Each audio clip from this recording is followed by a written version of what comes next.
The crystal chandeliers cast a warm glow over the rooftop terrace, where Silicon Valley's elite mingled with champagne flutes and carefully curated laughter. I stood near the bar, nursing a whiskey, watching my wife navigate the crowd with the grace that had first captivated me 7 years ago. She was in her element here, brilliant, charismatic, discussing her tech startup with potential investors and partners. "There's my beautiful partner," a voice boomed across the terrace. Derek Walsh strode toward us, all teeth and cologne, his hand already reaching for my wife's elbow. He was her new business partner, brought on 6 months ago to handle the aggressive growth phase of her company. Everything about him screamed new money: the Rolex that caught the light a bit too perfectly, the suit that cost more than most people's monthly rent, the confidence that came from never being told no. "Sarah, you look absolutely stunning," he said, completely ignoring my presence. "That dress is dangerous." My wife smiled politely, stepping slightly closer to me. "Derek, you remember my husband?" His eyes flicked to me for a millisecond, the way you might glance at a piece of furniture. "Right, yeah. What is it you do again?" He snapped his fingers as if trying to recall. "Teacher? Professor? Research analyst," I said evenly. Right. He laughed, a sharp bark that made several people turn. "The number cruncher. Sarah mentioned that." He turned back to her, physically angling his body to exclude me. "Anyway, we need to talk about the Melbourne deal." "I think we should." For the next 20 minutes, I stood there like a potted plant while Derek dominated the conversation. Every time I tried to contribute, he would talk over me or pivot back to Sarah. When I mentioned understanding market volatility, he actually patted my shoulder. "That's cute," he said, grinning at the small crowd that had gathered. "He understands volatility. That's like, what, reading graphs? Sarah, does he help you with your Excel spreadsheets?" Laughter rippled through the group. My wife's face tightened, but before she could speak, Derek was already launching into another story. "You know what real pressure is," he announced, addressing everyone except me. "It's closing a $12 million deal while the investors are literally walking out the door. It's making calls from Tokyo at 3 a.m. to save a partnership. That's real work." He glanced at me with mock sympathy. "No offense to the research guys, but analyzing data someone else collected? That's not exactly building empires." My jaw clenched, but I said nothing. My wife touched my arm gently, her eyes apologetic. I gave her a small smile and excused myself to get another drink. At the bar, I could still hear Derek's voice carrying across the terrace. "Sarah, seriously, you need someone who understands your world. The long nights, the risk-taking, the vision." The implication hung in the air like smoke. An older gentleman next to me at the bar shook his head. "That guy's a real piece of work." "You know him?" I asked. "Know of him. Derek Walsh. He's made a career of attaching himself to promising startups, taking credit for other people's work, and jumping ship right before things get complicated. He's got more red flags than a Chinese parade." I nodded slowly, taking a sip of my drink. The party continued around me, but I'd stopped participating. I watched Derek work the room, his hand lingering too long on my wife's lower back, his laugh too loud, his presence too invasive. At one point, he gathered a group of men near the edge of the terrace. "See that guy over there?" I heard him say, gesturing toward me. "That's Sarah's husband. Great guy, apparently, but can you imagine? She's building a $50 million company, and she goes home to someone who—" He lowered his voice, but the cruel laughter that followed told me everything I needed to know. My wife found me shortly after. "I'm so sorry," she whispered. "He's been drinking. He's not usually this bad." "It's fine, elite." But it wasn't fine. And tomorrow morning, Derek Walsh was going to learn exactly who he'd been mocking all night. I woke at 5:30 a.m., as I did every morning. My wife was still asleep, her face peaceful against the pillow, unaware of the storm that had been brewing in my mind since we'd left the party. I kissed her forehead gently and headed to my home office. The sun hadn't risen yet, and the house was silent except for the soft hum of my computer booting up. I made myself a strong cup of coffee and sat down, pulling up the files I'd been reviewing all week. The irony wasn't lost on me. Derek Walsh had spent last night mocking my work while having no idea what that work actually entailed. I was a senior investment analyst for Meridian Capital Group, one of the largest venture capital firms in the country. But that title didn't capture the reality of my position. I was the lead analyst on the due diligence team, the person who decided whether companies lived or died. My reports determined if hundreds of millions of dollars flowed to a startup or if their dreams dried up overnight. For the past 3 weeks, I'd been conducting a comprehensive review of a Series C funding request. The company was seeking $85 million to expand into Asian markets. It was a solid company with good fundamentals, innovative technology, and strong leadership. The founders had impressed me during our initial meetings. They were humble, detail-oriented, and realistic about challenges. But they'd recently brought on a new VP of Business Development to lead the international expansion. According to the files in front of me, this VP would be crucial to the success of the entire venture.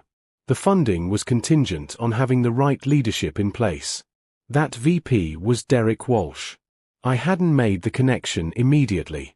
Walsh was a common enough name, and the company, NextGen Analytics, wasn't one my wife had mentioned in detail. It wasn't until I'd been standing at that party, watching Derek paw at my wife and mock my career, that the pieces had clicked into place. Now, in the quiet of my office, I opened Derek's file. His resume was impressive on the surface: MIT graduate, VP positions at 3 different startups, involvement in several successful exits. But I'd learned long ago that resumes told you what people wanted you to know. Due diligence meant finding out everything else. I started with the basics: employment verification, reference checks, financial background. What I found made me lean back in my chair, coffee forgotten. Derek's involvement in those successful exits was peripheral at best. At his first company, he'd been VP of Business Development for 7 months before the company was acquired, but the acquisition had been in the works for 2 years before he arrived. He'd had nothing to do with it but had taken full credit in his subsequent interviews. At his second company, he'd lasted 11 months before being transitioned to a consulting role, corporate speak for being pushed out. I found an email thread from a former colleague, part of our background research, that described Derek as more interested in appearances than outcomes, and difficult to work with on cross-functional teams. His third company had indeed gone public, but Derek had left 6 months before the IPO. The official story was that he'd pursued other opportunities. A confidential conversation with one of the board members revealed a different story. Derek had been asked to leave after concerns about expense account abuse and inappropriate behavior toward female staff members. Then there was last night. I pulled up the photos from the party. It had been a semi-public event, and several people had posted on social media. There was Derek, drink in hand, his body language aggressive and invasive. There was my wife, leaning away from him, discomfort clear on her face.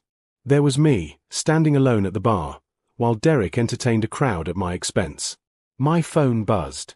A text from my wife. "Are you okay? You've been quiet since the party." I texted back, "I'm fine. Early meeting. Love you." Another buzz, this time from my colleague James, board meeting at 9 a.m. "They want your preliminary report on NextGen. Are we green-lighting this?" I stared at that message for a long moment. This wasn't about revenge. If Derek had been the right person for the job, if his track record had been solid, if his references had checked out, if his behavior had been professional, then my personal feelings wouldn't have mattered. I'd recommended funding for companies led by people I didn't particularly like, because my job wasn't about my feelings. It was about protecting our investors' money and ensuring the success of our portfolio companies. But Derek Walsh wasn't the right person. His track record was smoke and mirrors. His references were carefully curated lies. And his behavior, not just toward me, but toward my wife, toward women in general, was a liability waiting to explode. NextGen Analytics deserved better. Our investors deserved better. I began typing my report. The conference room at Meridian Capital Group was designed to intimidate. Floor-to-ceiling windows overlooked downtown San Francisco, the morning fog still clinging to the tops of the skyscrapers. 8 senior partners sat around the black marble table, along with 3 other analysts. Combined, the people in this room controlled over $15 billion in investment capital. I stood at the head of the table, my presentation displayed on the massive screen behind me. I'd been doing this for 6 years, but my heart still raced every time. Not from nerves, from the weight of responsibility. My words would determine the fate of companies, the livelihoods of employees, the returns for pension funds and university endowments. Good morning, I began. I'm here to present my findings on Next-Gen Analytics Series C funding request. David Chen, the managing partner, nodded. We've reviewed your preliminary notes. The technology is sound, the market opportunity is substantial, and the founding team is strong. This should be straightforward. What's your recommendation? I clicked to the next slide.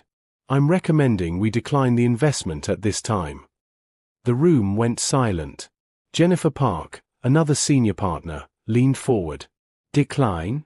Can you walk us through your reasoning? The company itself is solid, I said, advancing the slides. Revenue growth is consistent, customer retention is above industry average, and their technology represents a genuine advancement in predictive analytics. The Asian market expansion makes strategic sense. However, my concerns center on the leadership team assembled to execute this expansion. I pulled up Derek's file. Specifically, Derek Walsh, the VP of Business Development who would be leading the international push. On paper, he's impressive. In reality, there are significant red flags. For the next 20 minutes, I walked them through my findings. I showed them the discrepancies in his resume. I played them snippets from my confidential interviews with his former colleagues, carefully anonymized, as promised, but damning nonetheless. I presented the pattern of short tenures and mysterious departures. But here's what concerns me most, I said, pulling up financial records. In his role at his previous company, Walsh had discretionary authority over a $3 million business development budget. Our forensic accounting review found irregularities, excessive entertainment expenses, unclear vendor relationships, and several payments to consulting firms that don't appear to have delivered any actual services. Thomas O'Brien, our chief legal counsel, sat up straighter. Are we talking about fraud? We're talking about questionable judgment at minimum, I said carefully. The amounts weren't large enough to trigger formal investigations, and Walsh was gone before anyone looked too closely. But if we fund Next-Gen with him in this leadership role, we're giving him access to tens of millions of dollars in expansion capital. Based on his track record, that's an unacceptable risk. I clicked to the next slide, and my stomach tightened slightly. This part was personal, but it was also relevant. There's also a pattern of inappropriate workplace behavior. I've documented 3 separate incidents at his previous companies involving complaints about unprofessional conduct toward female colleagues. Nothing that resulted in formal action, but a consistent pattern of making people uncomfortable. David looked at me over his reading glasses. Do you have documentation? HR records from 2 companies, obtained with appropriate permissions during our due diligence. Both companies had Walsh sign separation agreements that included non-disparagement clauses, which should tell you something about their concerns. I took a breath. Last night, I attended an industry event where Walsh was present. He spent the evening making inappropriate comments to his current business partner, including physical contact that made her visibly uncomfortable. Multiple witnesses observed this behavior. I didn't mention that the business partner was my wife. I didn't need to. The facts spoke for themselves. Jennifer pulled up something on her tablet. I see here that you've had some interaction with Next-Gen's partner company. Should we be concerned about a conflict of interest? I disclosed that connection in my preliminary notes, I said. My wife's company has a strategic partnership with Next-Gen, but no financial relationship. I've run this analysis past our ethics committee, and they've cleared it. However, if the board feels another analyst should review my findings, I understand. David shook his head.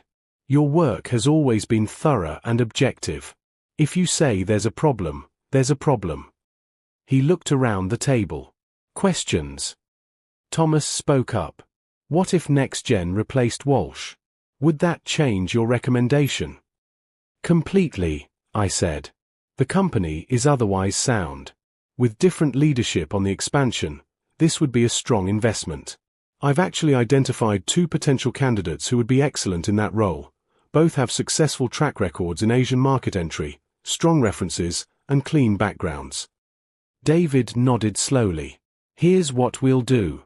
We'll table the funding decision for 30 days. Someone needs to have a conversation with NextGen's CEO about our concerns regarding Walsh. If they're willing to make a change, we can move forward. If not, he shrugged. I'll make the call, Jennifer said. I have an existing relationship with their CEO. I'll frame it as due diligence concerns without going into excessive detail. As the meeting broke up, David pulled me aside. That was good work. I know these decisions aren't easy, especially when there's any kind of personal connection. It's not personal, I said quietly. It's about protecting our investors and ensuring the companies we fund have the best chance of success. But as I walked back to my office, my phone buzzed with a text from an unknown number. We need to talk. This is Derek Walsh. I stared at the text message for a long moment before responding. I'm not sure what we'd need to discuss. 3 dots appeared immediately, then, don't play games. I know what you did. Meet me at Tanner's Coffee in 1 hour. I could have ignored it. I probably should have. But there was something almost satisfying about the desperation in his message. I texted back, I'll be there. Tanner's Coffee was a quiet spot in the financial district, the kind of place where deals were made and broken over expensive espresso. I arrived 15 minutes early and chose a table in the back corner, positioning myself where I could see the entrance. Derek burst through the door exactly on time, his usual polish cracked at the edges. His tie was loosened, his hair less perfectly styled than it had been at the party. He spotted me and crossed the cafe in quick strides, dropping into the chair across from me with enough force to rattle the table. You sabotaged me, he said without preamble. His voice was low but shaking with anger. You tanked my deal. I took a slow sip of my coffee. I don't know what you're talking about. Don't. He jabbed a finger at me. Jennifer Park called our CEO this morning. Very apologetic, very professional, but the message was clear. Meridian has concerns about key personnel in the expansion team. That's code. They ran a background check, and someone fed them garbage about my track record.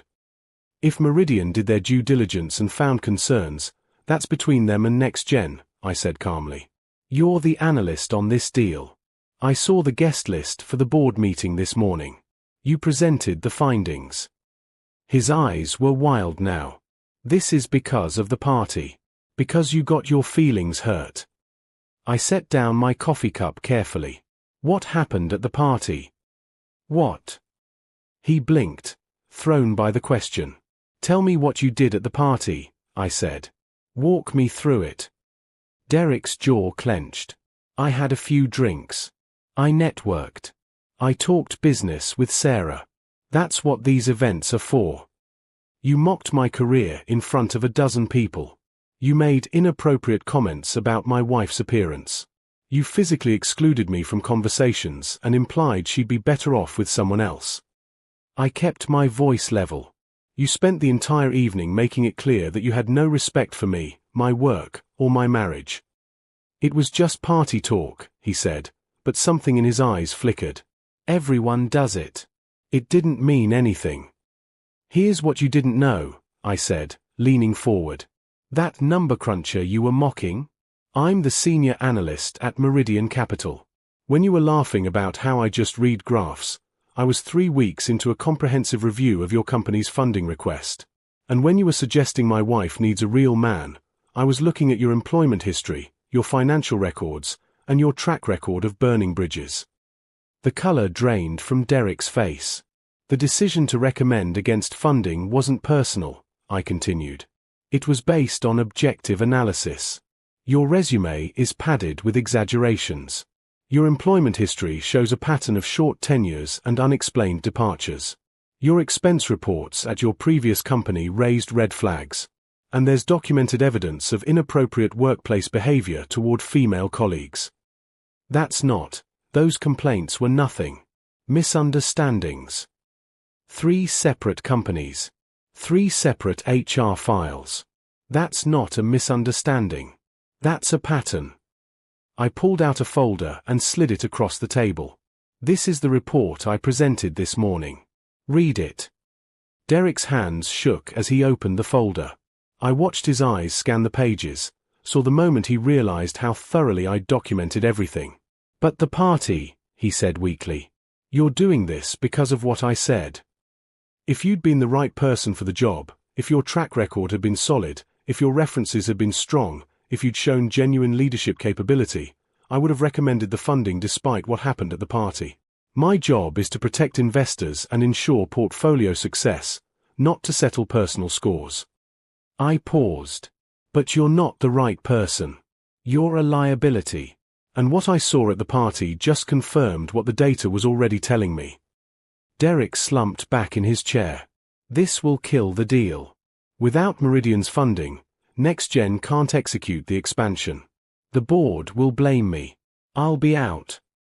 Meridian gave NextGen 30 days to address personnel concerns, I said. If you step aside gracefully, if you let them bring in someone qualified, the funding will go through. The company survives. The employees keep their jobs. Everyone wins except your ego. And if I don't?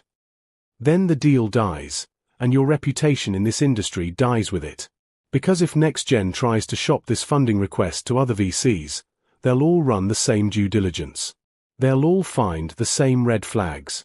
And they'll all ask why NextGen's leadership ignored obvious warning signs. I stood up. Your choice. I was halfway to the door when Derek called out, I'm sorry. About the party. About Sarah.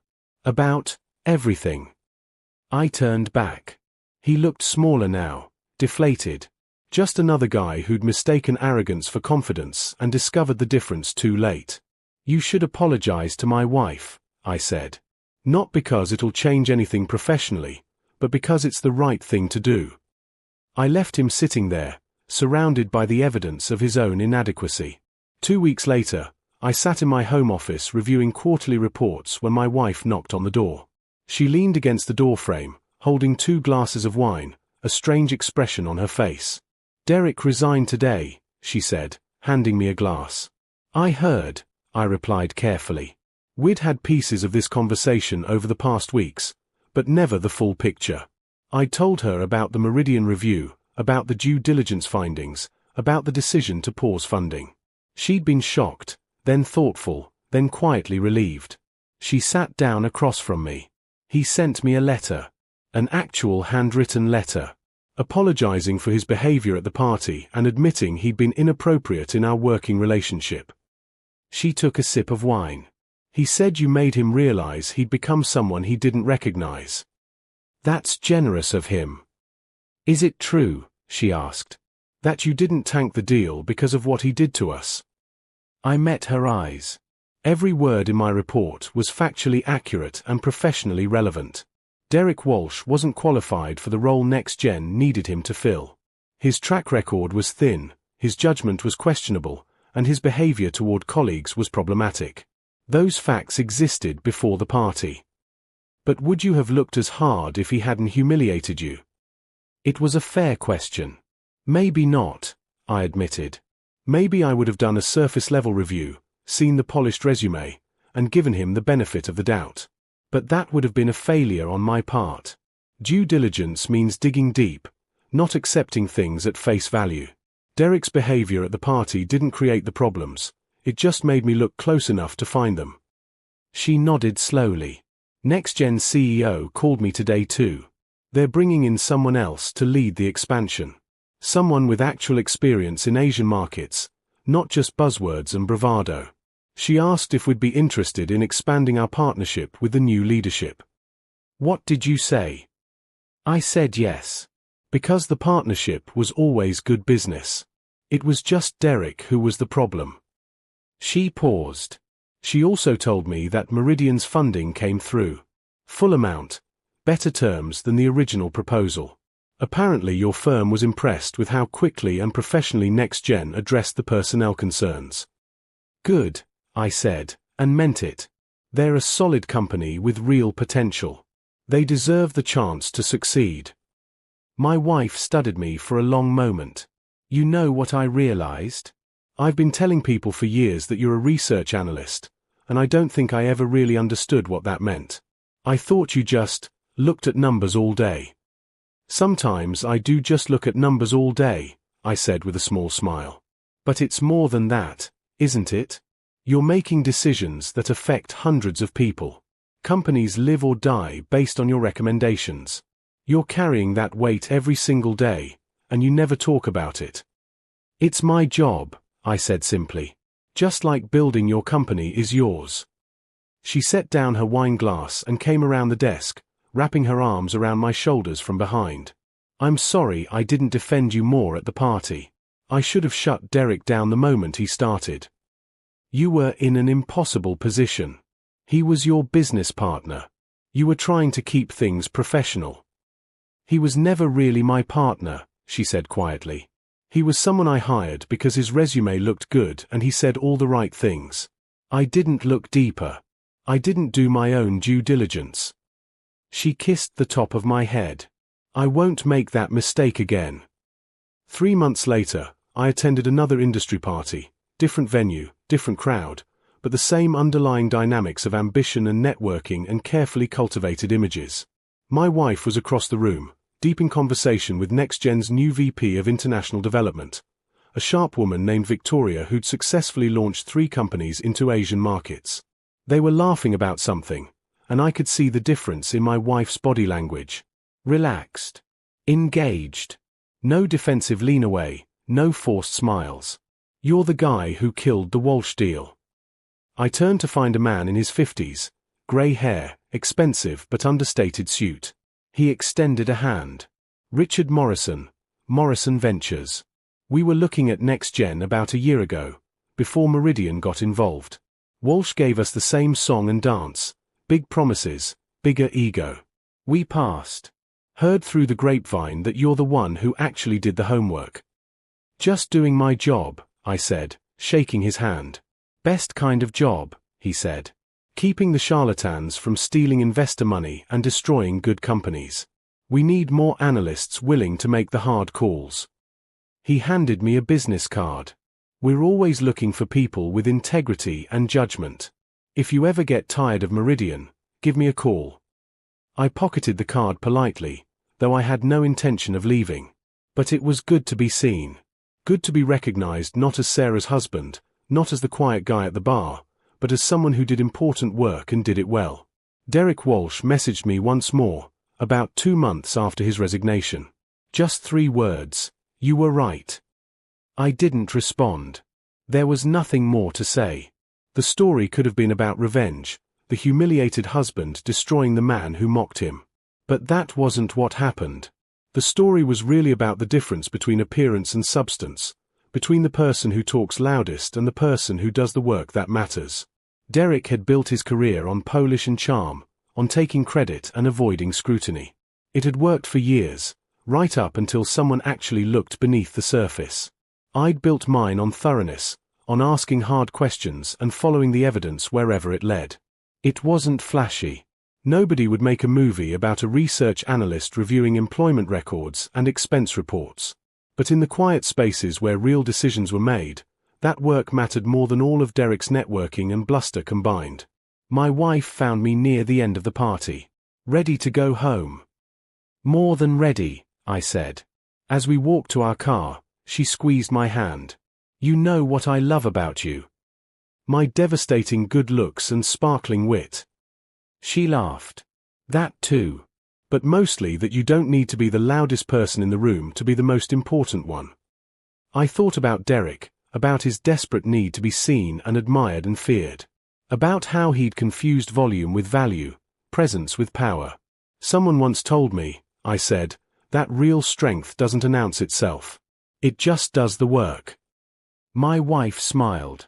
Smart person. She has her moments. We drove home through the city lights, past the towers where deals were made and broken, where futures hung in the balance of reports and recommendations and due diligence. Somewhere out there, Derek Walsh was rebuilding his life, hopefully with more honesty and less arrogance. Somewhere else, Next-gen analytics was expanding into new markets with capable leadership. And I would be back at my desk Monday morning, reviewing the next company, asking the next hard questions, making the next hard decisions. Not for revenge, not for recognition, but because someone had to do the work that kept the whole system honest. That was enough.